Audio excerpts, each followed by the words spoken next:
pag-aralan natin ang profits in suffering.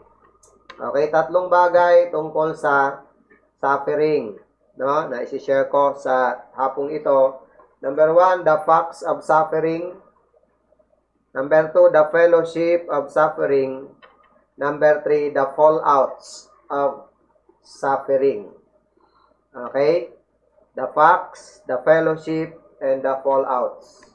So, si Peter po, sa ating librong binasa, 1 Peter, ang aklat na yan ay sulat ni Pedro sa mga Kristiyanong nagkalat.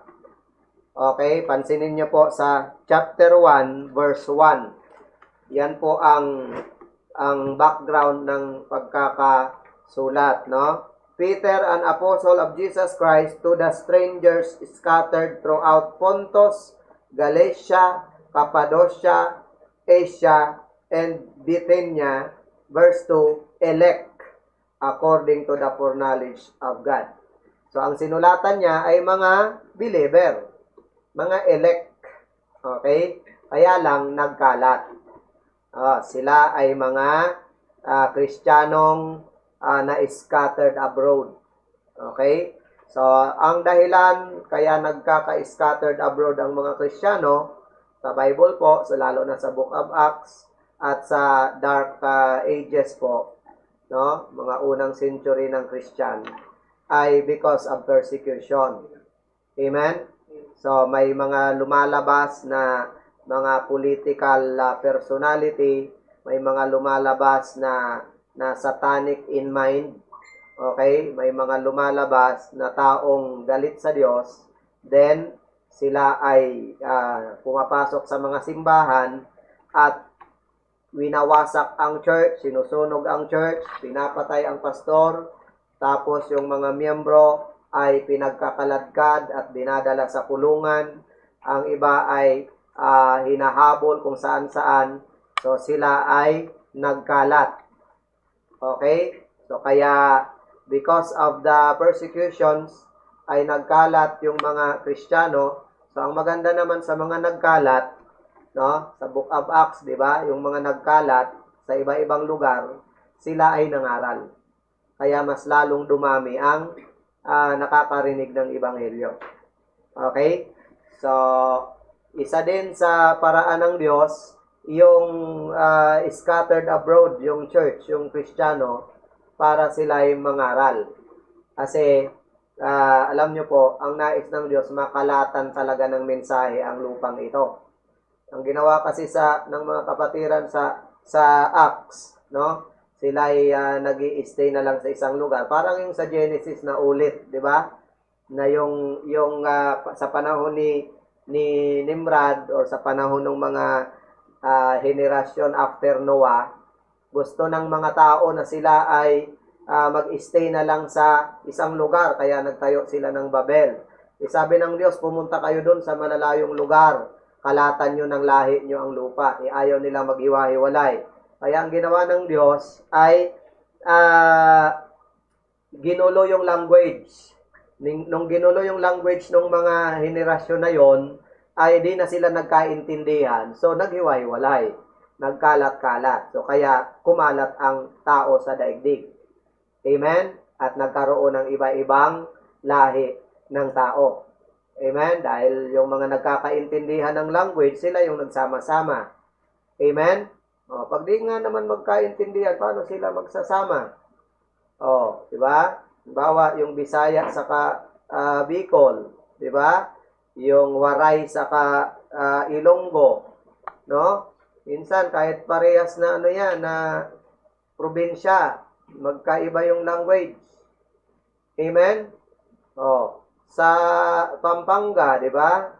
Yung yung Ebon sa Pampanga, ano yung Ebon sa Pampanga? Okay? Ang Ebon doon ay itlog. Okay? Iwan kung tama ako, Brother Edward. Taga diyan ka, di ba? Ang Ebon ay itlog. Pero sa atin, ang Ebon ay lumilipad. Okay? Ibon pala yon. Ibon. Okay? So, ang benge sa Pampanga gabi. Okay? Benge. So, kaya pagka binati ka na magandang gabi, akala mo minumura ka. Okay? Pero binabati ka nun ng magandang gabi. Okay? So, akala mo nagmumura. So, ikaw ba naman, pagka nagsama kayo nang hindi kayo magkaintindihan, hindi kayo mag-aaway, parang yung nagtinda ng, yung isa sumisigaw Sabi niya, sa Bicol yun sabi nung nagtitinda na, ayan, sabi ng Brother Edward, tama po, yan, so ibon itlog. Tama pala yun, Brother Edward, salamat may taga-suporta na ako. Okay. Sa Bicol, di ba, may nagtitinda na isda. Ang isda sa Bicol, sira. Okay? Okay? So, may nagtitinda ng Tagalog, ang binta niya, banig. Ang binibenta niya, banig. Sabi nung Tagalog, banig, kayo dyan, banig. Sumisigaw yung Bicolano, sira, kayo dyan, sira. So, pag sigaw nung isa, banig. Sabi naman nung Bicolano, sira. O di, nagalit yung Tagalog. Sabi niya, pag sumisigaw ako ng banig, sasabihin mo, sira. Paano ako mabibilhan? Sabi nung Bicolano, paano naman? Bakit ka magagalit? Ang tinda ko, sira. Ang tinda niya, isda. So, ang isda kasi sa Bicol, sira. Okay? So, banig, sira. Banig, sira. Ay, nako. Nasar, nag-away. Okay? Pag-away, dumaan yung magbubuti. Sabi niya, buti nga. Okay. Buti nga. Di ba? So, nung nagkalat yung mga tao sa Genesis, ay nakalata ng lahi ang buong mundo. So, sa Acts chapter 1, dito sa New Testament, ang sabi ng Panginoon, kayo ay maging witness ko from Jerusalem, Judea, Samaria, and unto the uttermost part of the earth. Okay? Punta kayo sa iba-ibang lugar. Hindi agad nila ginawa yon. Hindi agad nila ginawa. So, hindi nila sinunod yung Acts 1:8. Kaya ang nangyari, in Acts 8:1 sila. Okay? So, pag di ka nag-Acts 1:8, i-Acts 8:1 ka. Okay? Tingnan nyo ang Acts 1:8. Buksan nyo. Sabi dyan sa Acts 1:8, ay, tingnan nyo po ang utos. Hindi na ba? Acts 1:8. But you shall receive power after that the Holy Ghost is come upon you. Kailan ba pumupunta sa atin ang Holy Ghost? Di ba? After salvation. Pag tinanggap natin si Jesucristo, pumapasok sa puso natin ang Holy Spirit. Tama? Sabi niya, tatanggap ka ng power pag pumasok sa iyo ang Holy Spirit. Okay? At ikaw ay magiging witnesses. Okay? And thou shalt be witnesses unto me, both in Jerusalem, Judea, in Samaria, and unto the uttermost part of the earth. So, ayaw ng Panginoon na mag-stay sila sa Jerusalem lang. Gusto nila makarating ng Judea, gusto ng Panginoon makarating sila ng Samaria, gusto ng Panginoon makarating sa ibang dako ng daigdig. Okay? So, iyan, henerasyon ng mga Kristiyano yan. Tama? Yun ang gusto ng Panginoon, na kalatan ng Kristiyano ang daigdig. Hindi agad in-applyan ng church, kaya ang nangyari, Acts 8:1. Tingnan nyo. Acts 8:1, lumabas ang isang personality na nagngangalang Saulo. Sabi sa verse 1, and Saul was consenting unto his death, and at that time there was a great persecution against the church, which was at Jerusalem, and they were all scattered abroad throughout the regions of Judea, Samaria, except the apostles. So, nagkalat sila. So, hindi sila nag-Acts 1:8 na Acts 8:1 sila.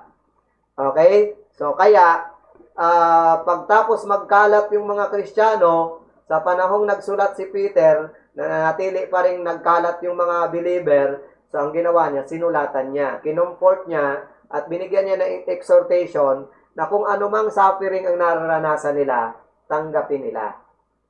Amen? Sapagkat merong profits, merong benepisyo, no, ang mga nararanasan nating suffering. So, kaninang umaga na pag-aralan natin yung troubles, di ba? May mga troubles sa buhay natin. O, ngayon, ito ay continuation lang. Tama? About suffering naman ito. So, balikan natin ang verse 1.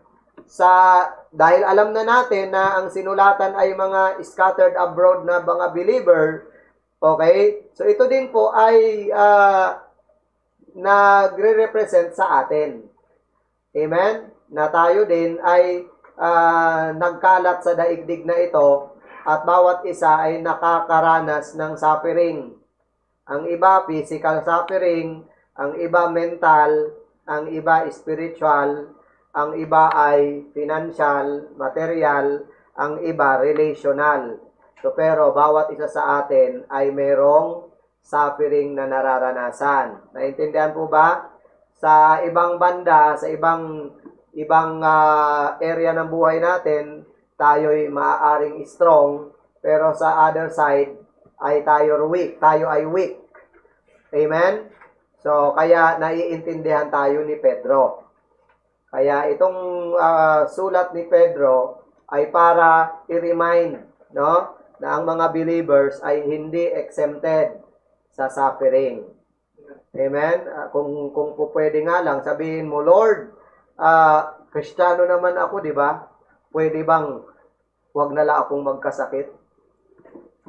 Di ba? Panginoon, mahal mo naman ako, di ba? Namatay ka naman sa cross para sa akin. Niligtas mo naman ako. Pwede ba na mayaman na lang ako? Pwede ba na wag na lang mamatayan ako ng mahal sa buhay? Pwede ba na ang anak ko ay di na lang di ba, mahirapan sa kanyang pag-aaral? Di ba? So, hindi pwede. Hindi tayo exempted dyan. Amen? So, the facts of suffering. Tingnan niyo po sa verse 1. Yan po ang point number 1 natin. Sabi ni Peter sa verse 1 ng chapter 4, For as much then as Christ hath suffered for us in the flesh, arm yourselves likewise with the same mind. So, si Christ ay nagsuffer. Tingnan nyo din sa verse 12. Sabi diyan, Beloved, think it not strange. So, wag nyo daw ituring na strange thing ang suffering. Beloved, think it not strange concerning the fiery trial which is to try you as though some strange thing happened unto you. So, dahil hindi bisita ang suffering sa buhay natin. Okay? Pag sinabing bisita kasi, yan ay dumadalaw lang. Amen? Ang suffering po, hindi bisita, kundi part ng buhay. Kung sa pamilya, parte ng pamilya yan. Kung parte ng pamilya, anong magagawa mo? Hindi mo pwedeng alisin yan, nandyan yan. Kasi, gagamitin niya ng Diyos para ikaw ay hubugin. Amen po ba? So, ang babaguhin natin kung ano ang pananaw, tamang pananaw, okay, sa suffering. So, the facts of suffering. Suffering is a way of life in this old sinful world. Dahil tayo nakatira pa sa sinful world, ito po ay way of life. Ang suffering ay umuulan sa mga unjust, umuulan din sa mga just. Amen? Kung paanong ang ulan ay para sa lahat, ang suffering din ay para sa lahat. Tama? Kasi nasa mundo kang makasalanan. So, subalit, si Pedro particularly ay kinausap niya ang mga believer. Na sabi niya, huwag niyong pagkamalang ibang bagay or strange thing ang suffering. Tanggapin niyo na. Amen? Kahit hindi madali, tanggapin nyo na. Part yan ng buhay. 2 Timothy chapter 3 verse 12, sinabi ni Apostol Pablo na yung mga nagnanais mabuhay ng banal, makakaranas ng persecution. Basahin niyo yan. Ang linaw niyan. 2 Timothy 3:12. Sabi niya, and all that will live godly in Christ Jesus shall suffer persecution. So kung gusto mong mabuhay ng banal, mabuhay ng matuwid, mabuhay ng makadiyos, makakaranas ka ng suffering. Makakaranas ka ng persecution. Normal yan. Okay? Kaya huwag niyong itatanong ito. Yung sasabihin nyo, bakit kung kailan ako nagbabago na? Kung kailan ako nagbabago na, saka pa naman dumating to. Bakit sa dami-dami ng mga tao, ako pa ang tinamaan yan? Diba? Hindi dapat itinatanong yan sa Diyos. Dapat ang tanong mo nga ay, bakit hindi ikaw? Sa dami-dami ng tao, ba't hindi ikaw ang tinamaan? Para natutwist yung ating pananaw na na-appreciate natin ang grasya ng Diyos. Amen? Kung baga, halimbawa, may kidlat, no? Na galing sa langit at tumama sa gilid ng bahay mo. Amen? Tapos sabi mo, muntik pang masunog yung bahay ko. Di ba? So, sasabihin mo ay, bakit kaya doon tumama? Bakit hindi pa sinapul yung bahay ko? Okay? Ang sagot dyan, grace. Okay? Na kung tutuusin, tayo ay qualified na patamaan nun. Tama ba? Sinner tayo eh. Amen? Tayo ay di karapat-dapat sa Diyos eh. So, sino ka para di patamaan? Amen po ba? So, kaya hindi ang tanong ay yung bakit ako pa? Kundi ang tanong ay bakit hindi ako? Okay? So, kung tinamaan ka ng suffering, nakaranas ka ng suffering sa buhay, pasalamatan mo ang Diyos. Amen? Sapagkat bilang Kristiyano, merong profit yan. Meron yang magandang resulta. Okay? So, tatlong bagay tungkol dyan sa point number 1. Sa verse 1 ng ating text, makikita nyo yung Christ hath suffered. Yan po ay example. Amen? So, sa suffering, ang example natin ay si Jesus Christ. Di po ba, mga kapatid? Si Jesus Christ ay anak ng Diyos. Banal. Walang kasalanan. Pero bakit inalipusta? Bakit kinurunahan ng tinik?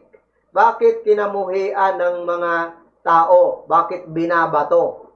Amen? Bakit ipinako sa krus at pinatay? Okay, bakit pinagtatawanan? Bakit sinampal? Bakit mismong kapatid niya sa laman ay di siya tinanggap? Okay, bakit sariling kababayan niya di siya tinanggap? Ano bang masama kay Jesus Christ? Di ba wala? Wala nang matagpo ang kasalanan sa kanya, sabi ng Bible eh. He knew no sin, he had no sin, and he did no sin. Yan yung doktrina ng sinless perfection ng Panginoong Jesucristo. Amen? He did no sin, he had no sin, he knew no sin. Pero nakaranas ng suffering. Ang tanong dyan, kung si Jesus Christ nga hindi exempted sa suffering, tayo pa kaya? So siya ang ating example. Amen po. Tingnan nyo sa verse 1. For as much then as Christ hath suffered for us in the flesh. So, Jesus Christ hath suffered. So, para maging example natin. Number 2, the exhortation. Sabi ni Pedro yan, arm yourselves likewise with the same mind. Okay? Ang sabi ay, armasan ninyo ang sarili nyo ng ganun ding kaisipan. Okay? Anong ibig sabihin ng ganun ding kaisipan? Okay? Ibig sabihin, ipanatag mo ang puso mo, i-condition mo na ikaw ay makakaranas nun. Kasi si Kristo ang tagapagligtas mo, nakaranas nun. Ikaw pa kaya? So, yan po yung exhortation. Amen? Same mind. No? Dapat armasan natin ang ating sarili ng ganun ding pananaw. Okay? So, total, tinatawag kang Christian. So, pag Christian, follower ni Christ. Hindi tayo follower ni Christ sa ilang aspeto lang ng buhay niya. Okay? Follower tayo ni Christ hanggang sa pagtiis sa suffering. Hindi ka follower ni Christ kapag ikaw ay blessed na blessed. Amen? Blessed na blessed ako, kaya Kristiyano ako. Diba? Marami akong blessing, kaya Kristiyano ako. Marami akong pera, kaya Kristiyano ako. masaya ako, kaya Kristiyano ako. Hindi po ganun ang sukatan ng pagiging Kristiyano. In fact, sa Bible po, ilang beses lang binanggit ang salitang Christian.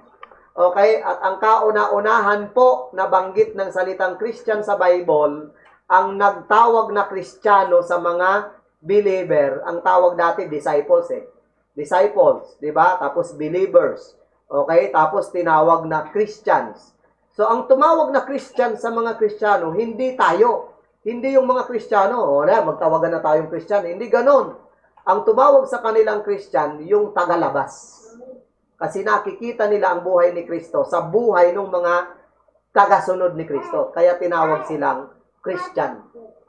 Amen? So sa Pedro din ganon, di ba? Inulit yung salitang Christian. Sa Acts 11:26, yung first mention ng Christian. Okay? Tapos, inulit ni Pedro sa 1 Peter chapter 4. Tingnan nyo po, sa verse 16. Yet, if any man suffer as a Christian, let him not be ashamed. Pag ikaw daw ay nag-suffer bilang Kristiyano, huwag kang mahiya. Ang ikahiya mo, pag nag-suffer ka bilang evildoer, yan ang dapat ikahiya.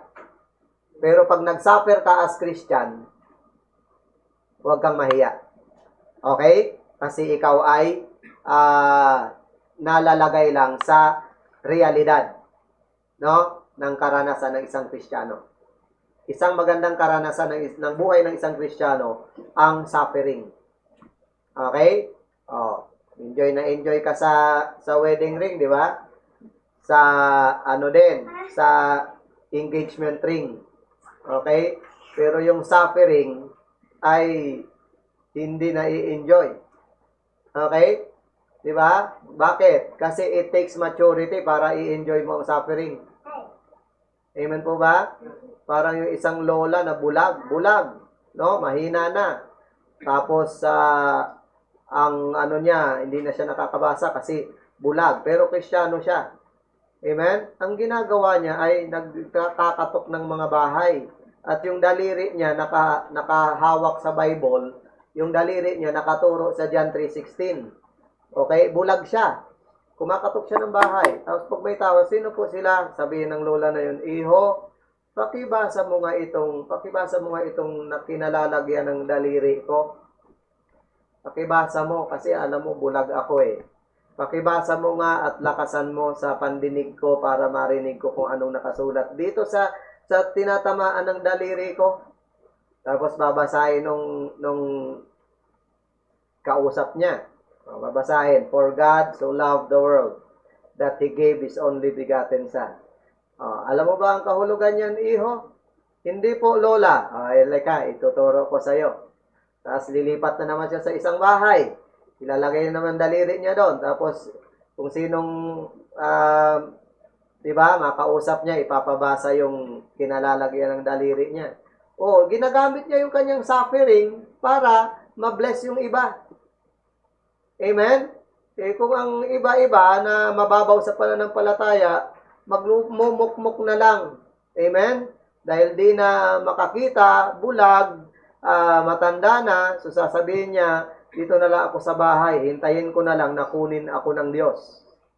Amen? Merong church na ang mga usher ay matatanda. Okay, tapos ia-usher yung mga bata. Doon tayo, Iho. Doon. Sabi nung, Lolo, okay lang po. Kaya na po namin. Di ba? Ay, wag mo akong pagbawalan. Kasi ito ang ministry ko sa church na to. Pag ganun ba, pagbabawalan mo? Yun na nga, sabi niya, ito na nga lang ang magagawa ko sa church. Pagbabawalan mo pa ako. Di yung bisita naman, sige po, alika na po, Lolo. Di ba? I-guide mo ako dun sa upuan. Di ba nakakatuwa yung ganon? Amen? Natitira niyang kaunting lakas, sa natitira niyang buhay ay ipapagamit niya sa Panginoon. Yan po ang ibig sabihin, no? May katotohanan ang suffering, ito yung realidad sa buhay. Okay? So, naranasan ni Jesus Christ, naranasan ng other apostles, naranasan ng mga naunang believer at mararanasan mo yan. At baka nga nararanasan mo na ngayon. Amen? So, third ay encouragement. Sabi ni Apostle Peter dyan, likewise with the same mind. Okay? With the same mind. Ibig sabihin, iisa dapat ang Kristiyano ng kaisipan tungkol sa suffering. Okay? Anong dapat kaisipan natin tungkol sa suffering? Ang suffering ay hindi padala ng Diyos para apihin ka. Ang suffering ay hindi pinadala ng Diyos para ikaw ay ibuli. Hindi bully ang Diyos. Ang suffering ay pinadala ng Diyos para tayo ay hubugin, palaguin, paunlarin spiritually. Amen? Kung ang suffering ay pambubuli ng Diyos sa tao, ang kauna-unahan niyang binuli ay ang kanyang bugtong na anak, na si Kristo. Tama? Pero hindi Sabi ni Peter, pag magpari-parehas tayo dapat ng kaisipan. Tungkol saan? Sa suffering. Di ba? Sabi sa verse Sabi sa verse 12. Okay? Beloved, think it not strange concerning the very trial. Nakita niyo word na think. Which is to try you, as though some strange thing happened unto you. 13. But rejoice in as much as you are partakers of Christ's suffering. Okay? That when His glory shall be revealed, you may be glad also with exceeding joy. Yan po ang una, no? The facts of suffering. Ibig sabihin, ikaw at ako, in one way or another, ay nakakaranas ng suffering at dapat nating tanggapin. Number 2, the fellowship of suffering. Fellowship of suffering. Tingnan nyo po sa verse 13. Okay? Ang sabi diyan, but rejoice in as much as you are partakers of Christ's sufferings. Okay? So, partaker tayo ng suffering ni Kristo. Pag sinabing partaker, kabahagi ka. So, meron tayong fellowship. Okay? Alam nyo, yung pizza, di ba? Pizza. Tawagin natin na ang pizza ay suffering. Okay? Itong pizza na to ay hati-hatiin mo, okay? At bawat kasama mo ay bigyan mo ng kagat, pakagatin mo. Okay? Kahit isang kagat ka lang doon sa buong pizza na yon, partaker ka na nun. Tama ba? At yung isa naman, ang kinuha niya ay malaki. Partaker din siya nun. Kahit ano ang maibigay sa'yo na parte ng pizza na yon, ay partaker ka.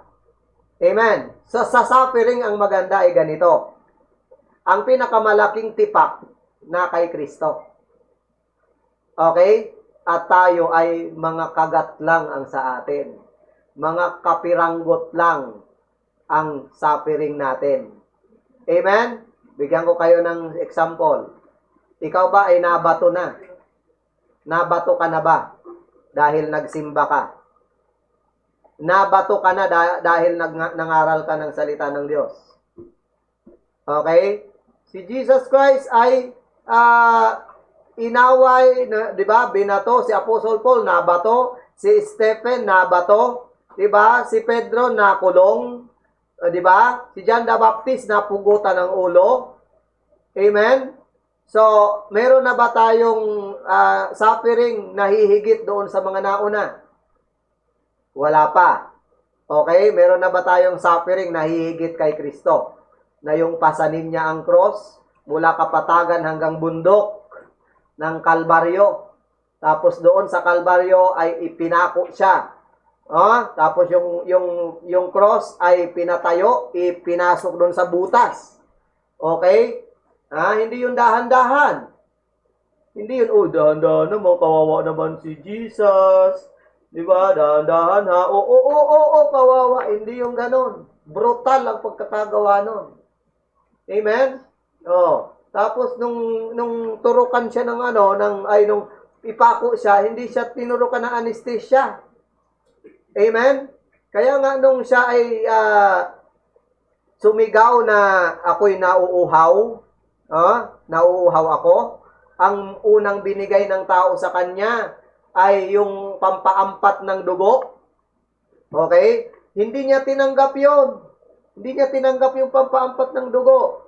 Pero nung ang ibinigay sa kanya ay suka na insulto, okay? Tinanggap niya. Tinanggap niya. Okay? Bakit? Kasi ang purpose talaga ni Jesus Christ ng kanyang pagsasakripisyo ay para talaga maging parang impyerno. No? Ang danasin niya para sa iyo. Dahil yun naman talaga ang totoo. Tayo'y taga-impyerno. At dinanas ni Kristo ang impyerno para siya na lang at huwag ka na. Siya na lang ang mamatay at huwag ka na. Siya na lang ang mahiwalay at huwag ka na. Amen? Ganun katindi ang suffering ni Jesus Christ. Pwede nyo bang buksan? Buksan nyo po sa Pedro, 2 Peter chapter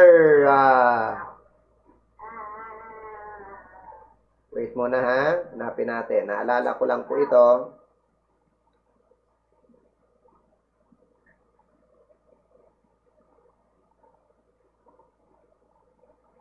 Okay. 1 Peter chapter 2. Ayan na. Chapter 2 ng 1 Peter verse 21. Ayan yung maigi. Sabi diyan, for even hereunto were you called, because Christ also suffered for us, leaving us an example that we should follow his steps, who did no sin, neither was guile found in his mouth, who, when he was reviled not again, when he suffered, he threatened not, but committed himself to him that judgeth righteously, who his own self bear our sins in his own body on the tree, that we, being dead to sins, should live unto righteousness, by whose stripes you were healed. Okay? For you were as sheep going astray, but are now returned unto the shepherd and bishop of your souls. Isipin niyo po ang ginawa ng Panginoong Jesucristo. He suffered for us. He suffered for our sins. Okay? At para siya'y maging example natin. So, pwede bang sabihin mo sa Panginoon na pag nag-suffer ka, ayaw mong tanggapin ang suffering? Tapos sasabihin ng Panginoon, bakit? Kulang pa ba yung example ko? Di ba? Ano pa ba? Sige. Ano pa ang gusto mong maranasan ko para lang matanggap mo? Yung, kung kulang pa yung ako'y namatay sa cross, sige, ano pa ba? Babangon ako ulit sa libingan at magpapako ulit sa cross? Okay? At durugin na ako, gilingin na ng buong buo para, di ba, matanggap mo na example na ako. Sapat na po yon. Amen? Sapat na nung siya'y napako sa krus at namatay at inilibing para sa ating mga kasalanan. Pag ikaw ay nag-suffer, tinanggap mo, ikaw ay partaker ng suffering ni Christ. Okay? John 15:18-19. Sabi po dyan sa John 15:18-19, kapag ang sanlibutan ay kinamuhian kayo, if the world hate you, sabi dyan, you know that it hated me before it hated you. Okay? So, bago ka pala kamuhian ng sanlibutan, huwag mong isipin na unique ka. Huwag mong isipin na ikaw ang kauna-unahang nakaranas niyan. Sabi ni Jesus Christ, ako muna ang kinamuhian nila bago ikaw. Okay? If you were of the world would love his own, but because you are not of the world, but I have chosen you out of the world, therefore the world hated you. So, tanggapin mo na yan. Ang sanlibutan, mahal niya sarili niya. Alam ng sanlibutan na di ka belong sa kanila. Kaya, hindi ka mamahalin ng sanlibutan. Kahit anong pagpapabango mo sa harap ng unbeliever. Amen? Mabango ka sa kanila, pagpapakinabangan kanila. Amen? Pero pag wala na yan, pakinabang sa'yo, lalaitin ka na niyan, pati ang Diyos mo. Amen? Kaya nga yung magagaling, gusto yan ng sanlibutan. Yung mga talentadong Kristiyano, gusto yan ng sanlibutan. Amen? Tatambakan ka ng trabaho ng unbeliever mong amo. Kahit linggo, papapasukin ka niyan. Dahil ang galing mo, isa ka sa nagpapaunlad ng company nila. Hindi ka naman tinataasan ng sahod. Amen? Yang talent na nagpapaunlad sa boss mong unbeliever, yan din yung talent na dapat ibigay mo sa Panginoon. Na magpapaunlad ng gawain ng Panginoon. Amen? Naalala niyo yung prodigal son? Yung prodigal son, nung daming pera niya, dami niyang kaibigan. Amen? Sabi nung panganay, di ba?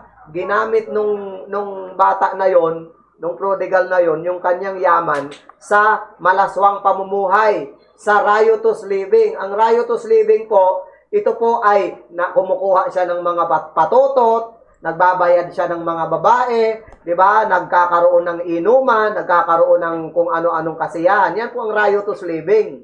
Okay? Nagtataka naman ako, paano nalaman ng kuya? Siguro, nag-spy. Okay? Di ba? Paano niya nalaman na yung kanyang kapatid ay nabuhay sa riotous living? So, pero yung riotous living ganon. Hindi matatawag na riotous yon. Kung siya lang mag-isa, pwede ba yon? In-enjoy niya yung yaman niyang mag-isa?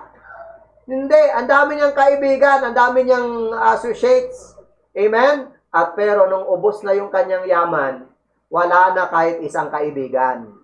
Okay? At nung nag-a-apply na siya ng trabaho, walang tumatanggap. Ang nangyari, nag-apply siya sa nagpapakain ng baboy. Amen? At tinanggap siya, pero di siya sinasahuran, di siya binibigyan ng pagkain. Kaya ang ginawa niya, kinain niya na yung pagkain ng baboy. Okay? At habang kinakain niya, ang sarap na sarap siguro siya, ang sabi niya, gaano kayaman ang tatay ko? At gaano karaming pagkain meron sa tatay ko, na kahit yung mga alipin niya ay sobra-sobra pa nga ang pagkain ng mga alipin ng tatay ko. Babalik ako at sasabihin ko kay tatay, gawin niya na lang akong isa sa alipin.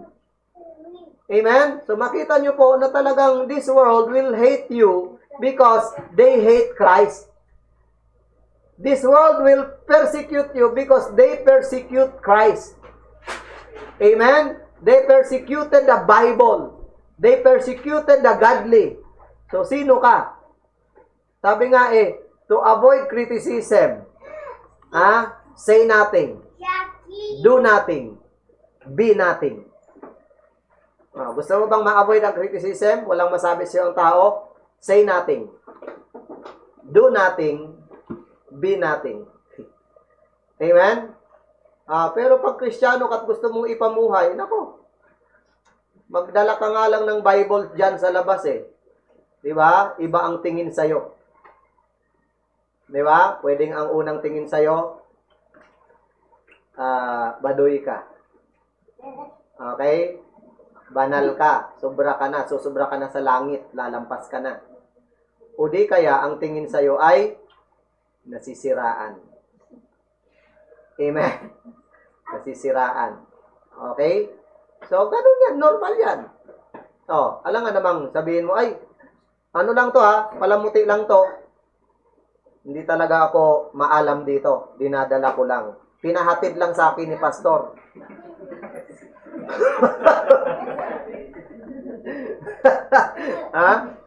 Oy, nagbabible ka na pala, Brad? Hindi.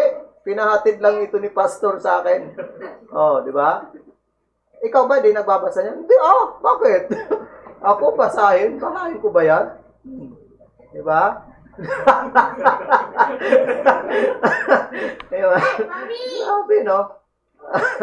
Parang biglang nandiri Tapos nagbabarong ka na, Okay, ako noon, kaya ako to nasasabi. Kasi ako noon, hindi mo ko mapasuot ng barong.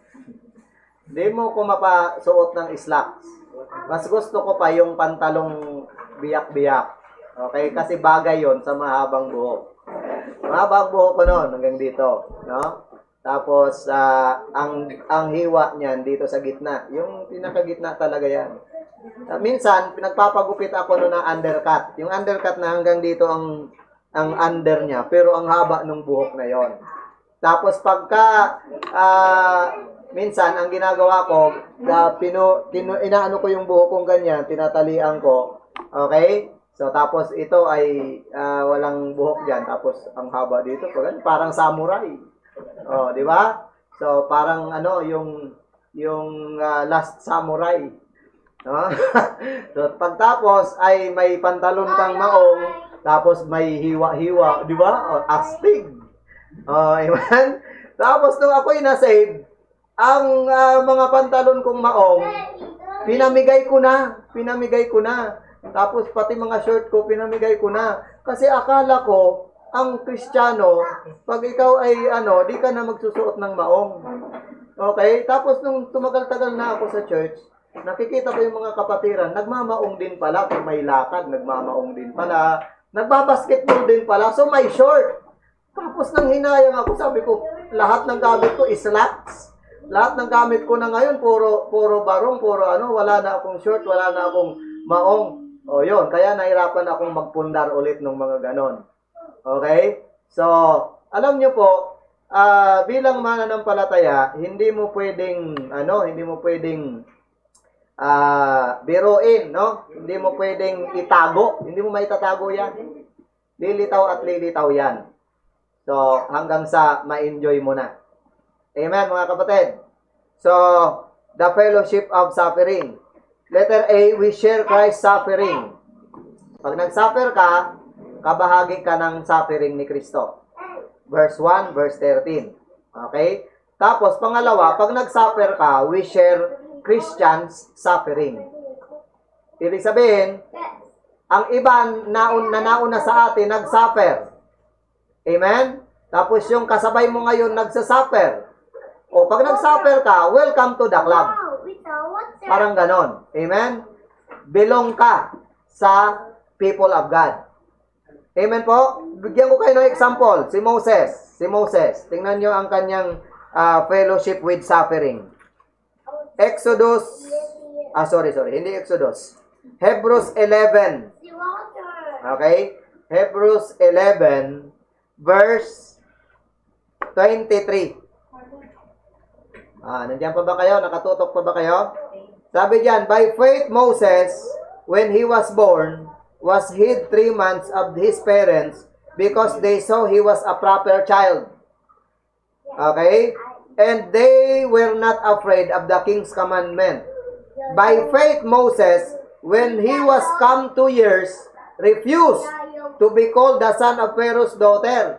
Alam mo, si Moses, next Pharaoh sana siya. Next king of Egypt. Dahil training siya bilang prince of Egypt. So, siya na ang kasunod na paraon. Pero nung lumaki siya, naintindihan niya na hindi pala siya Egyptian. Siya ay isang Hebreo.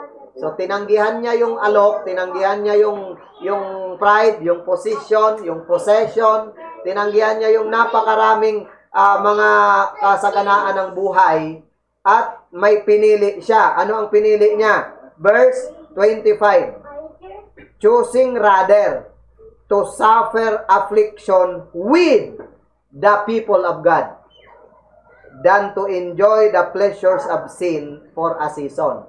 Para kay Moses,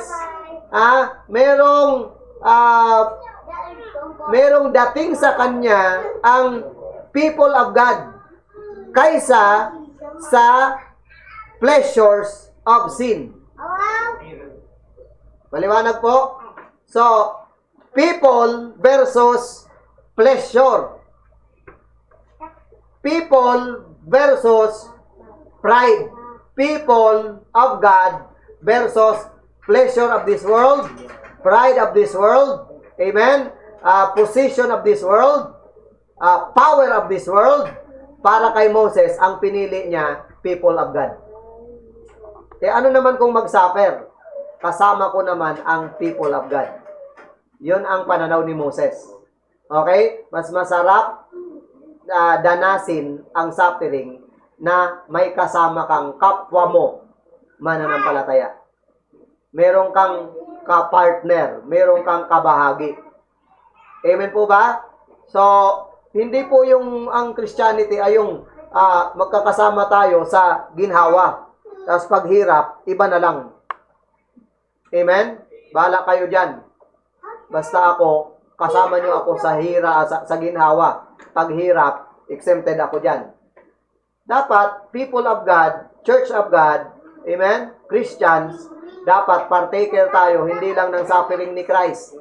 Partaker din tayo ng suffer ng other Christians. Ng suffering ng other Christians. Amen po ba? Oo. Alam nyo, ang isang suffering ay napagtatagumpayan kapag alam mong may nagpipray sa'yo na kapwa mo Kristiyano. Alam mo na yan ay nadanasan na ng isa. Okay? Ginagamit mo na lang na salamin yung kapatid mong nagtagumpay sa ganyang pagsubok. Okay? Number 3. Dako tayo sa points number 3. The facts of suffering, the fellowship of suffering, the fallouts of suffering. Ibig po sabihin ng fallouts ay result. Okay? Ibig po sabihin ng fallouts, ito po yung naging resulta, naging bunga, no? Naging profits ng suffering. Tingnan nyo po, marami pong bunga sa buhay Kristiyano ang suffering. Number 1, verse 1. 1 Peter chapter 4, verse 1. Ang unang bunga ay ito. Sabi diyan,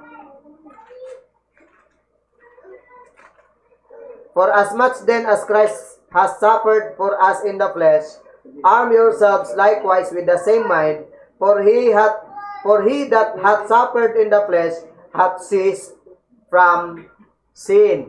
So point number 1 na bunga ng suffering will cause you to cease from sin.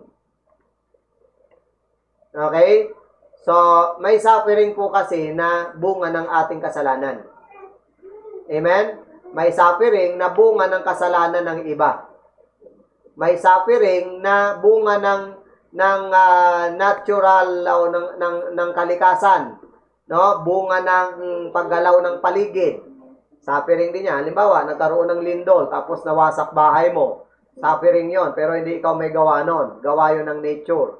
May suffering naman na gawa ng iba. Wala kang kinalaman, pero ang may kasalanan yung iba. Halimbawa, yung isang buntis, di ba? Ayaw niyang ituloy yung pagbubuntis. Nag-inom siya ng memoriatic acid. Joke lang. Nag-inom siya ng pampalaglag. Hindi nalaglag. Okay? Kumapit. Oh.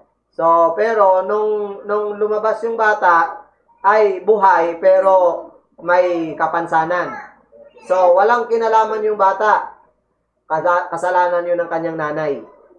Okay? So, nag-suffer yung bata, kasalanan ng nanay. Amen? Pero may suffering po na tayo may gawa.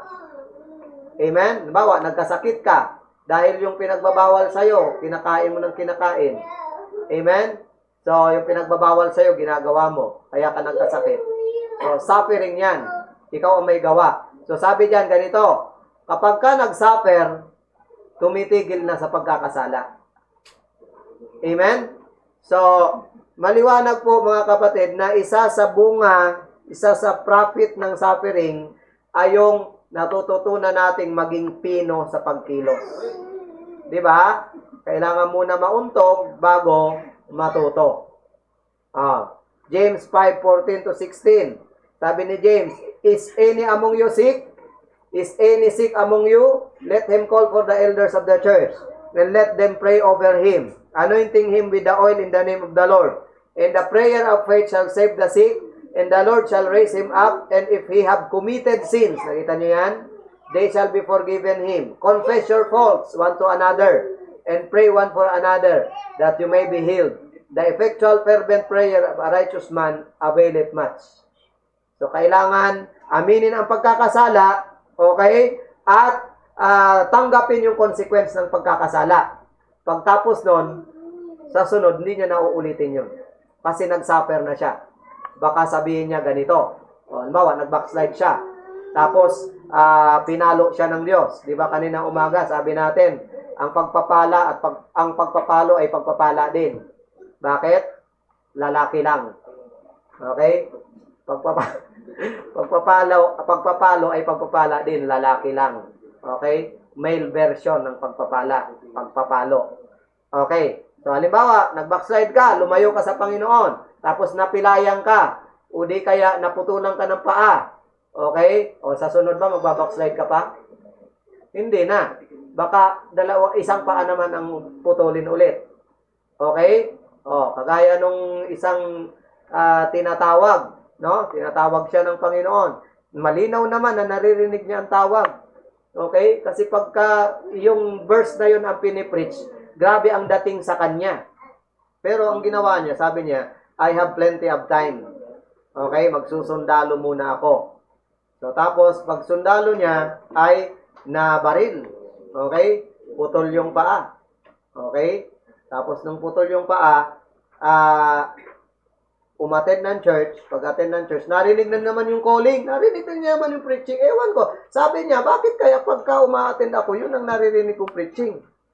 Yung tungkol sa mission, yung tungkol sa ministry. At gano'n na lang ang burden sa heart ko pag naririnig ko yun. O, di sabi ng pastor, sumuko ka na kasi ng buhay mo. Kasi hindi ka magiging maligaya hanggat di mo pagbigyan si Lord sa panawagan niya. Hindi may gusto pa akong gawin. Magsusundalo pa rin ako kahit isang paa. O, nagsundalo pa rin, isang paa. O, nabaril ulit. Nabaril ulit. Okay? Putol ulit yung isang paa. O, tapos, ayun na. 4 na yung paa niya. Nagsaklay na siya.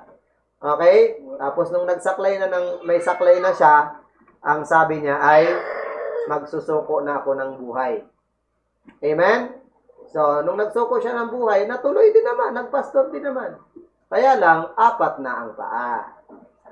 Okay? May saklay. So, pero, ginamit pa rin naman ng Panginoon. Ang tawag doon, suffering. Okay? Pero, konsekwensyo ng kanyang pagkakasala or ng kanyang di pag-take heed sa panawagan ng Diyos. Ganun po yan. O kung di mo gaano maintindihan yan, doon sa mga tinatawag, naiintindihan kung ano ibig sabihin ko. Amen? So, yun po yan. So, the sufferings will cause you to cease from sin. 2, suffering will cause you to become submissive to God's will. Okay? Magiging submissive ka pag nakaranas ka ng suffering. Tingnan nyo sa verse 2 ng ating text. That he no longer should live the rest of his time in the flesh, to lust of men, to the lust of men, but to the will of God. Oh, because of suffering, ang believer natututong mag-submit, okay, sa kalooban ng Diyos. Oh, malinaw naman, di ba? Hebrews 5, verse 6 to 9.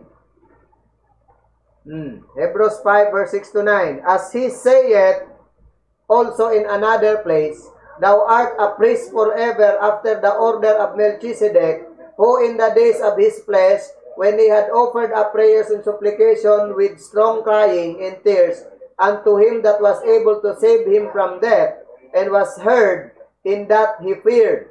Though he were a son, yet learned he obedience by the things which he suffered. And being made perfect, he became the author of eternal salvation unto all them that obey him.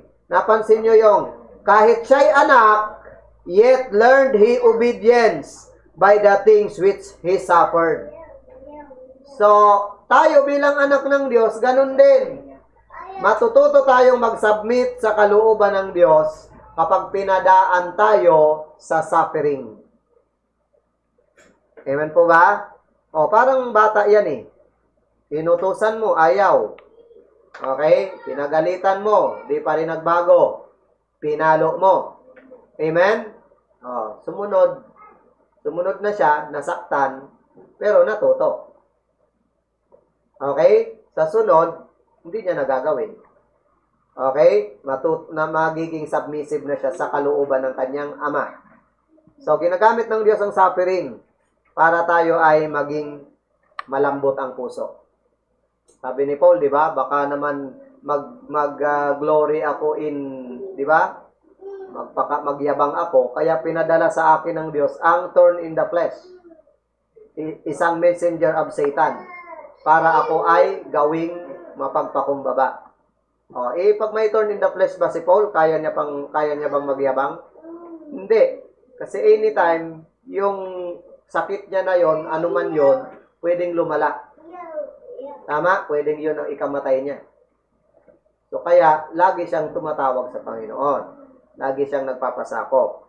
Number 3, suffering will cause you to become separate from the world. Suffering will cause you to separate from the world. Okay? Verse 3 to 6 sa ating text. Ang sabi dyan sa verse 3 to 6, for the time past of our life may suffice us to have wrought the will of the Gentiles when we walk in lasciviousness, lust, excess of wine, revelings, banquetings, abominable idolatries, wherein they think it strange that we run not with them to the same excess of riot, speaking evil of you. Who shall give account to him that ready to judge the quick and the dead? For this cause was the gospel preached also to them that are dead, that they might be judged according to men in the flesh, but live according to God in the Spirit. So number 3 na fallouts ng suffering ay natututo tayong mag-separate sa sanlibutan. Okay? Because of suffering, inaalisan ka ng Diyos ng gana sa mga bagay ng sanlibutan. Amen po ba? So, nalalaman mo na ang realidad na ng buhay ay yung ikaw ay belong sa gawain ng Panginoon at hindi ka belong sa sanlibutan. Amen po ba? So, separated. Sabi nga dyan sa verse 1, si Christ ay nag-suffer for us, so dapat magkaroon din tayo ng the same mind. Amen? Na meron kay Jesus at sa ibang mananampalataya. Okay? Para daw, sa verse 2, para daw hindi mo na gamitin ang rest of your life in the lust of the flesh. Dapat ba saan gamitin ang rest of our time? To the will of God na. Amen? Galing na tayo dun eh. Babalikan mo pa ba? Ang ways daw natin, yung ways of the Gentiles, di ba? Nandyan, binanggit dyan, yung dati nating buhay. Ano daw? Nandyan yung paglalasing, nandyan yung kalibugan, nandyan yung kalayawan, nandyan yung paglalasing, nandyan yung banquetings, okay? Nandyan yung revelings, nandyan yung idolatries. So, sisiparate mo na daw yung sarili mo dyan. At hindi ka nabagay sa dating gawain na yon. Luke chapter 6 verse 22, blessed are ye when men shall hate you, and when they shall separate you. Tingnan nyo ha. Luke 6:22, mapalad ka kung ang mga tao kamuhian ka at iseparate ka sa kanilang company, and shall reproach you and cast out your name as evil for the Son of Man's sake. So may tao talaga na isi-separate ka sa company nila. Hindi ka bagay sa company nila. Buti pa sila, alam nilang hindi ka bagay sa kanila. Amen? Di ba dapat kung Kristiyano ka, alam mo din na hindi ka bagay sa kanila? Ikaw na mag-separate. Amen? Di ba pangit yung ang unbeliever pa ang nakarealize? Halimbawa, nagiinuman sila, tapos kasama ka nila. Sabi nila, Brad, hiwalay muna kami sa'yo kasi alam ko baptist ka eh. Dito kami iinom sa isang sulok. Hindi, kahit baptist ako, sama mo ko. Nakakahiya yun, amen? Sila pa yung nakarealize na di ka belong sa kanila. Sinisiparate ka na nga kasi nahihiya sa'yo eh. Tapos sinasama mo pa sarili mo. Hindi, okay lang yan sa pastor namin. Dinamay pa yung pastor eh. Hindi naman malalaman eh. Di ba? Isusumbong nyo ba ako? Ang pangit kung yung unbeliever pa yung nagsumbong, no? Di ba? Meron ako nakausap eh. Nagsumbong sa akin eh. Unbeliever yon. Okay? Anong ginawa ko? Sabi ko, baka ano lang, baka nadulas lang. Amen? Siyempre, alam nga naman sabihin kung totoo yun. Hindi ko alam, hindi ko kilala, hindi ko nakita. So sabi ko, baka ano lang, nadulas lang or ano. Diba? Pero pangit yun pag unbeliever pa ang nagsaway sa'yo. Amen? Hello? Amen. Ha? So, dapat Kristiyano ang una nakarealize niyan. Next. 4. Suffering will cause you to spend more time in prayer. Kaya pala may suffering. Para ikaw ay mag-spend ng more time in prayer. O baka hindi ka prayerful. Verse 7. Tingnan nyo sa verse 7. But the end of all things is at hand. Be ye therefore sober and watch unto prayer.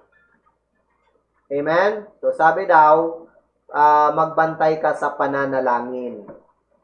So, siguro, pagdating ng, bago dumating ang suffering, hindi ka nagpipray. So, nung dumating ang ang suffering, natuto ka ng tumawag sa Diyos.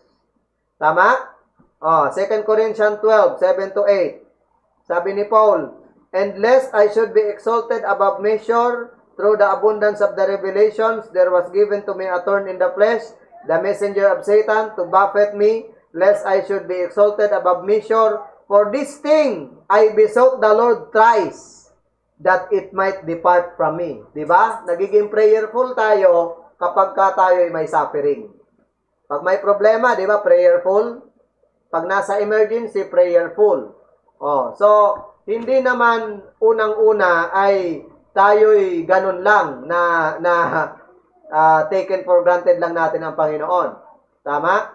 Pero ginagamit talaga ng Panginoon yung ating mga kabigatan para magparamdam siya sa atin. Para sabihin ng Diyos, namimiss na kita. Di kita maabot.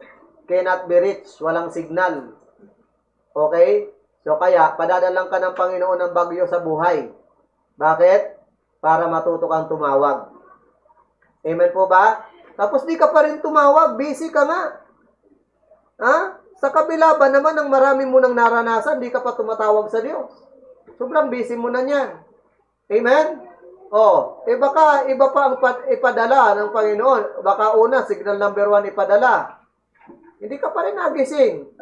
Signal number 5 ang pinadala. Amen? Aba, di ka pa rin nagising. Baka dilubyo na ipadala. Okay? Minsan, ganun magparamdam ang Panginoon eh. Pag masyado tayong tiwala sa sarili natin, akala natin di natin kailangan ng Diyos, ang Panginoon nagpapadala ng suffering. Amen? So, kung madadala ka sa ihip lang ng hangin, sa sipol, okay na yon. Solved na. Kung madadala ka sa signal number 1, okay na yon.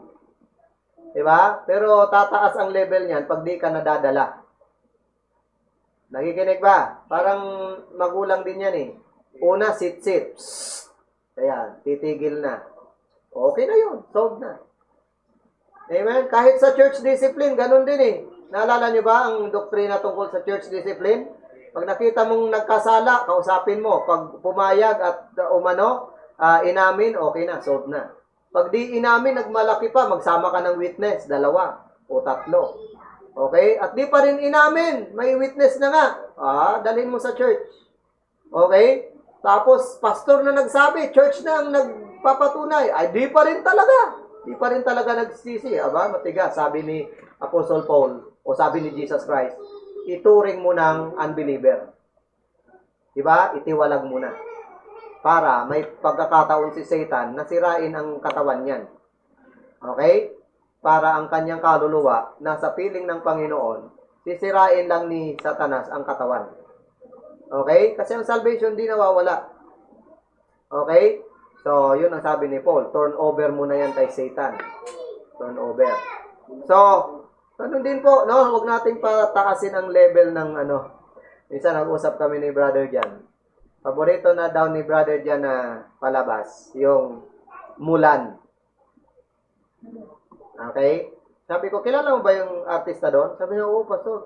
Magaling yun, maganda yun. Napanood mo na ba yun, pastor? Sabi ko, yung Mulan? Sabi niya, oo. Sabi ko, oo, napanood ko yan.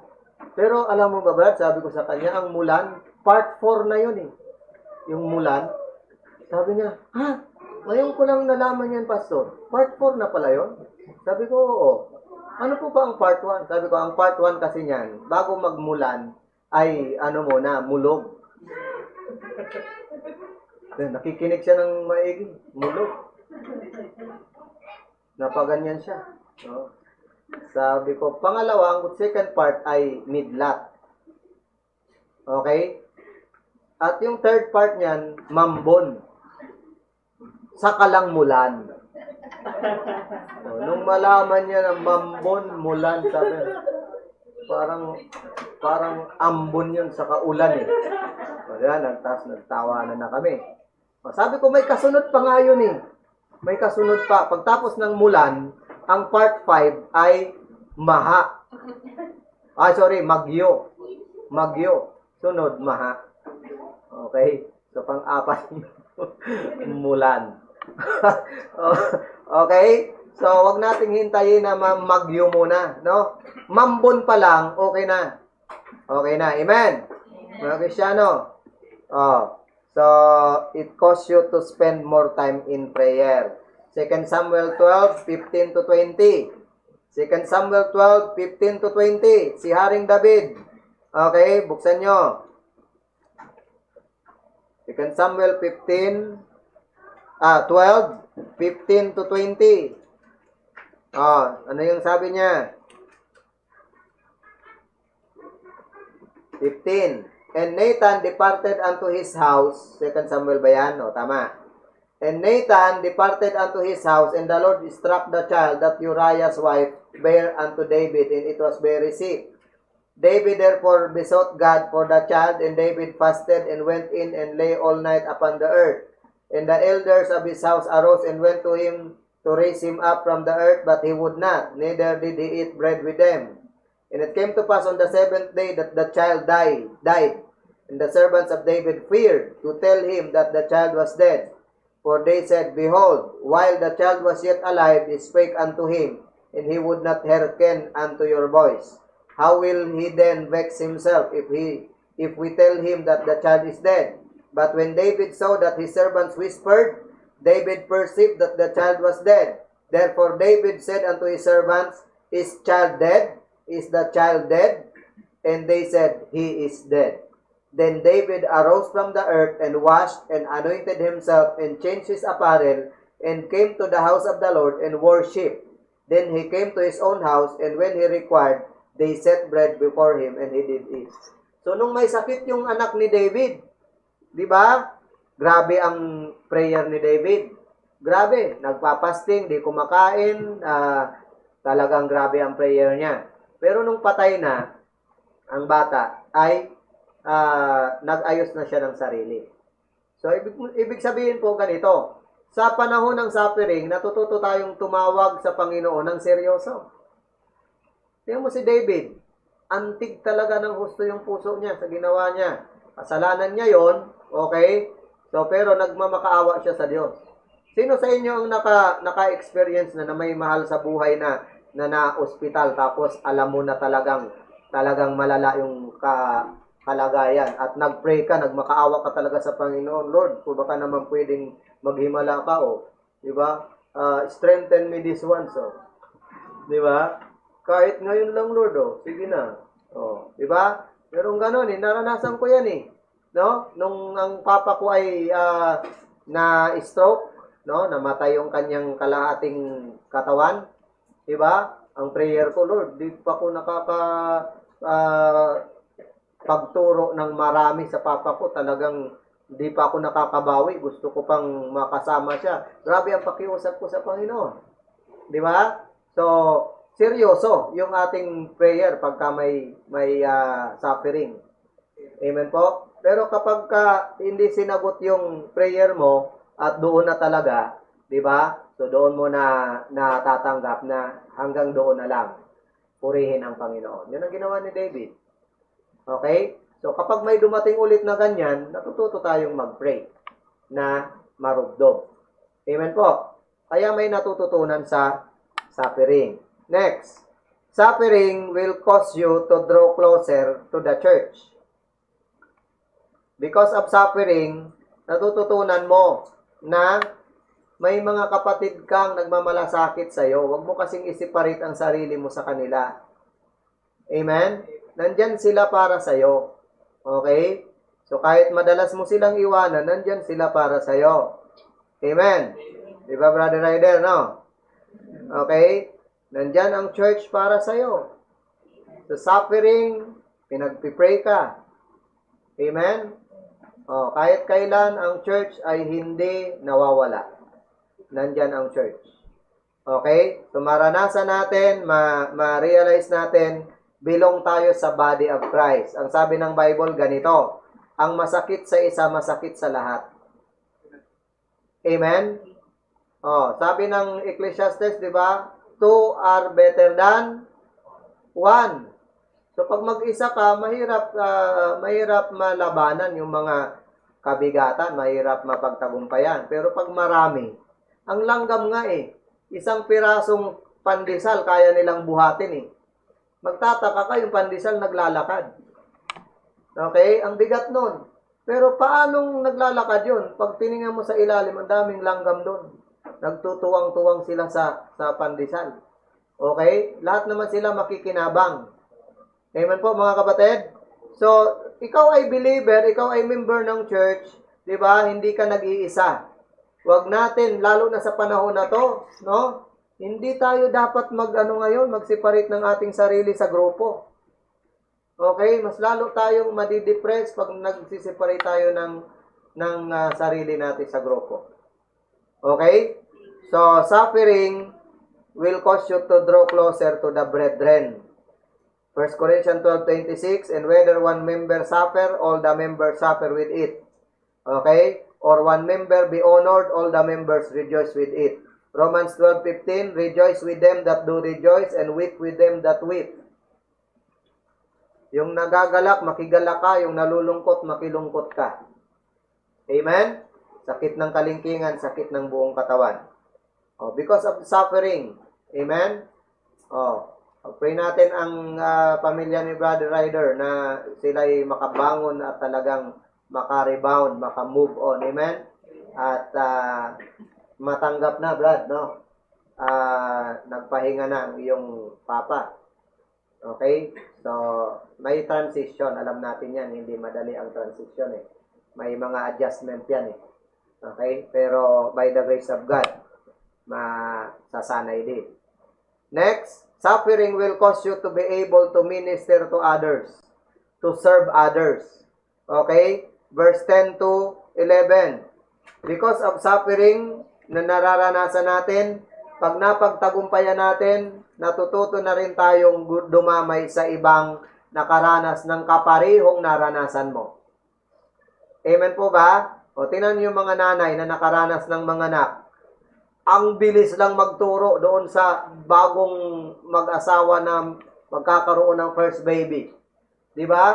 Oo, kabisado yan ng mga nanay na nanganak na. O ganito ang gagawin mo huwag kang kakabahan, lakasan mo loob mo. Di ba? Pag umiyak, huwag ka agad umiyak. Di ba? Umiyak anak mo, iyak ka rin. Huwag ganun. Amen? Pag umiyak, alamin mo kung anong dahilan. Baka yan natusok ng karayom, natusok ng perdeble, kasi naglalampin ka pa. Moderno na ngayon. Di ba? O di kaya gutom. O di kaya check mo yung tiyan. Baka may may kabag.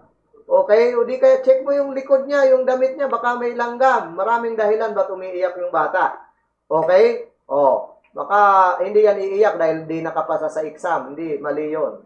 Amen? So, alamin mo. So, kayang sabihin yun ng mga nakaranas na ng ganon. Amen po ba? So, pag nakaranas ka ng suffering at yung kapwa mo nakaranas din ng the same na pinagdaanan mo, kaya mo nang mag-minister sa kanila. Hello? 11. Nandyan ba? 10 to 11. 1 Peter 4, verse 10, as every man hath received the gift, even so minister the same one to another, as good stewards of the manifold grace of God. Amen? 2 Corinthians 1, 4 to 6. 2 Corinthians chapter 1, verse 4 to 6. Okay? 2 Corinthians 1, 4 to 6. Who comforted us in all our tribulation, that we may be able to comfort them which are in any trouble, by the comfort wherewith we ourselves are comforted of God. For as the sufferings of Christ abound in us, so our consolation also aboundeth by Christ. And whether we be afflicted, it is for your consolation and salvation, which is effectual in the enduring of the same sufferings which we also suffer, or whether we be comforted, it is for your consolation and salvation. For example, kapag nakakita ka ng kapatid na namatayan, nakaranas ka ng mamatayan, di alam mo ang pakiramdam ng namatayan. Tama ba? Ako, namatayan ng papa. Diba? Yung kapatid natin, namatayan din ng papa. So, alam ang pakiramdam ng namatayan. Tapos pagka may iba naman namatayan din ng papa, di yung namatayan, pwede nang magsabi, ganito ang ginawa namin. Tinanggap namin, diba? Nagkaroon kami ng unity sa pamilya namin, nagtulong-tulong. Okay? Kaya kasi yung padre de pamilya na wala. Amen po ba? Kagaya ni David, namatayan ng anak. O kung may mga servants siyang namatayan ng anak, di ganun din sasabihin ni David. Amen? Ganito ginawa ko niyan. Nung may sakit pa, grabe ang prayer ko. Tapos nung namatay na, nag-worship na ako sa Panginoon. Maliwanag mga kapatid? Nakakapaglingkod tayo sa iba. So kaya may blessing in suffering. Pampito, suffering will cause you to rejoice in tribulation. Ito po ang mahirap, no? Hindi ito madali. Kasi ang natural na epekto ng suffering, malungkot ka. Tama ba? Oo, pero ang sabi diyan, pwede kang mag-rejoice through suffering. Verse 12 to 13. Okay? Huwag mo daw ituring na strange thing, kundi ang gawin mo, dapat matuwa ka pa. Aba, diyan ka pagtatawanan ng unbeliever. Sasabihin ng unbeliever sa'yo, nasisiraan ka na ng ulo. Amen? Ang dami mo nang suffering, ang dami mo nang kabigatan sa buhay, tumatawa ka pa, sumisimba ka pa, masaya ka pa, naglilingkod ka pa. Sasabihin nila, iba to, iba. Out of this world ang ugali nito. Di ba? Pero yun ang katotohanan, na bilang may Kristo sa buhay, may Holy Spirit na nagko-comfort sa atin, pwede kang mag-rejoice. Amen po? Sabi dyan, it will cause you to rejoice in tribulation. 2 Corinthians 12, 9 to 10. And he said unto me, my grace is sufficient for thee, for my strength is made perfect in weakness. More gladly therefore will I rather glory in my infirmities, that the power of Christ may rest in me. Therefore I take pleasure in infirmities, in reproaches, in necessities, in persecution, in distresses, for Christ's sake. For when I am weak, then am I strong. So sa suffering natin, litaw ang lakas ni Kristo. So, paano di ka magre-rejoice? Amen? Salamat po, Panginoon, dahil sa suffering na ito, natabunan ang aking glory. At ang glory mo ang lumitaw. Amen? Philippians 4:4, rejoice in the Lord always, and again I say rejoice. Tanong, pag binasa mo yan ng ganyan, Philippians 4:4, sabihin mo, ang masayahing tao si Pablo. Iisipin mo, nag-i-exhort siya na mag-rejoice yung mga kapatiran lagi sa Panginoon. Iisipin mo, si Paul ay nandoon sa maaliwalas na kalagayan ng buhay. Pero kailan niya ba sinabi ang rejoice in the Lord always? Nasa kulungan siya. Nasa kulungan siya niyan. Pero sinabi niya, magalak ka sa Panginoon. Amen? So, ibig sabihin, hindi pala reason yung suffering para ikaw ay mabuhay sa kalungkutan. Rejoice. Amen? So, number 8, suffering will cause you to worship. Okay? Suffering will cause you to worship. Si David nag-worship sa Panginoon after na mamatay ang anak niya.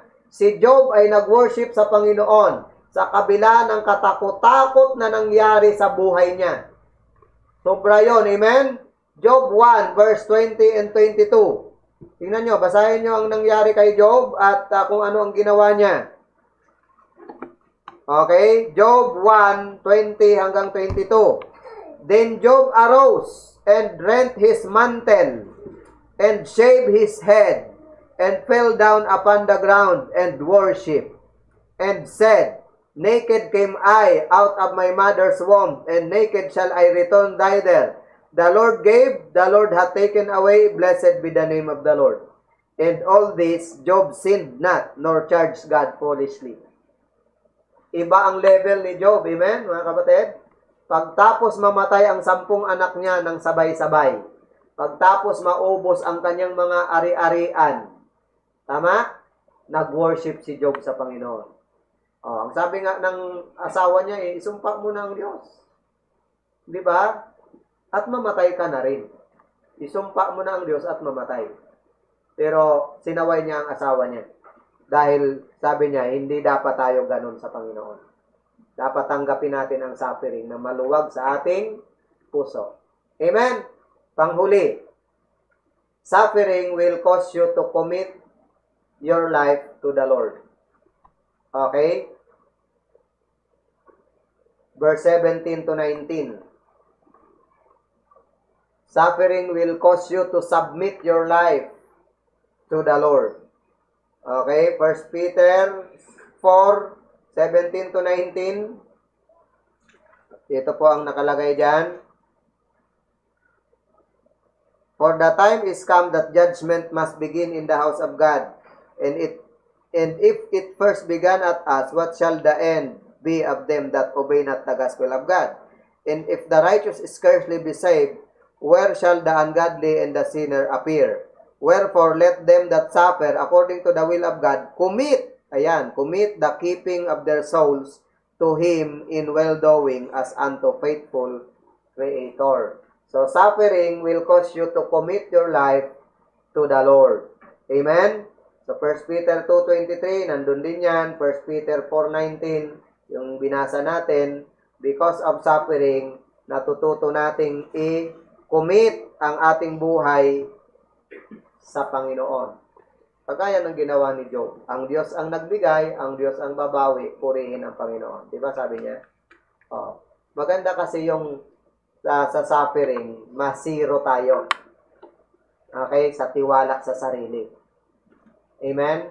Kaya pagka sinabing 100% na nagtitiwala sa Diyos, parang nakaupo ka sa upuan, tapos tinaas mo yung 2 paa mo. Ang lahat ng bigat mo, ipinasalo mo na sa upuan. Tama? Ganun po ang trusting in the Lord ng 100%. Okay? I am weak but you are strong. Parang ganon. Amen? I am, tawag dyan, some knowing and you are all knowing. Okay? Ako'y unable, samantalang ikaw ay able. So, I can't do this, but you can do that. Tama? Tapos, hanggang sasabihin mo na, I can do all things through Christ, not because of me. Okay? So, marami pong blessing pala ang suffering. Kaya tanggapin nyo mga kapatid. So, kayo, mga nakikinig, bawat isa sa atin, ano man ang pinagdaraanan natin, may purpose ang Panginoon dyan. May purpose. Okay? Kaya yan nandyan sa buhay mo ngayon, may gustong ituro ang Diyos sa'yo. Alamin mo yon. Huwag mong questionin ang Panginoon, bakit naranasan mo yan. Ang itanong mo sa Diyos ngayon, ano ang matututunan ko sa kalagayan kong ito? Ano ang matututunan ko sa suffering na ito? Okay?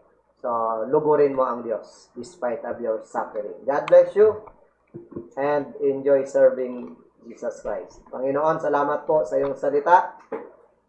I-bless mo po ang bawat nakinig, nag-take note, at tulungan mo may sa buhay namin ito. Salamat po sa mga bagay na nabasa namin at nawa ma-realize namin na kapag ka may suffering sa aming buhay, hindi dahil gusto mong ibagsak kami o kami pahirapan, kundi gusto mong kami ay maging kagaya ng iyong bugtong na anak.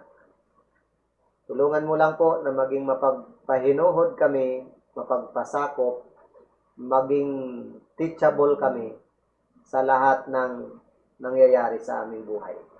Salamat po Diyos dahil may Diyos kaming nagmamalasakit sa lahat ng oras. May Diyos kami na nakakaintindi ng aming mga pakiramdam, Panginoon. I-bless mo po at tulungan ang mga kapatid na nahihirapan, nagsasuffer, at lalo na yung may mga kalungkutan, merong mga transition, kagaya po ng kapatid namin, si Brother Ryder, Lord. Tulungan mo siya na lumakas, i-revive mo siya, i-renew mo ang kanyang commitment sa inyo, bigyan mo siya ng iba yung lakas spiritually, at kahit ang buong sambahayan niya, Panginoon. Dalangin po namin na ang nangyari ay maging blessing in disguise sa buhay niya, at mapulutan niya ito ng maraming lesson, Panginoon. Salamat po, Diyos, sa mga salita mong nahayag sa maghapon. I-bless mo po ang aming pansamantalang paghiwa-hiwalay sa pangalan ni Jesus. Amen. God bless you, mga kapatid, mga visitors. To God be the glory. Palakpakan natin ang Panginoon sa araw na ito sa kanya pong ginawa. No? So, ang dami nating binasang talata. Amen? Baka nga inantok na kayo eh. Okay? Napagod ba kayo kakapakinig? Okay lang po yan. Okay lang yan. Paminsan-minsan, kailangan natin yan. Amen? At yung suffering, paminsan-minsan, kailangan natin yan.